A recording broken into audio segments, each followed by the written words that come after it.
خبر شامل کرتے ہیں ہمارے ڈسٹرکٹ رپورٹر ذیشان النر کی رپورٹ کے مطابق ڈی آئی جی لاڑکانہ ناصر آفتاب کی سربراہی میں لاڑکانہ رینج پولیس کو ملنے والی کامیابیوں کا سلسلہ جاری۔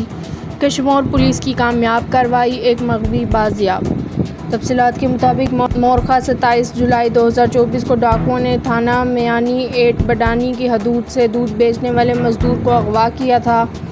آج کشمور پولیس نے تھانہ گیل پور کی حدود کچے کے علاقہ میں مقابلے کے دوران مغوی کو بازیاب کرا لیا۔ ڈی آئی جی لاڑکانہ نے مغوی کو بحفاظت بازیاب کرانے پر کشمور پولیس کے لیے اپریسیشن لیٹر جاری کرنے کے احکامات جاری کر دیے۔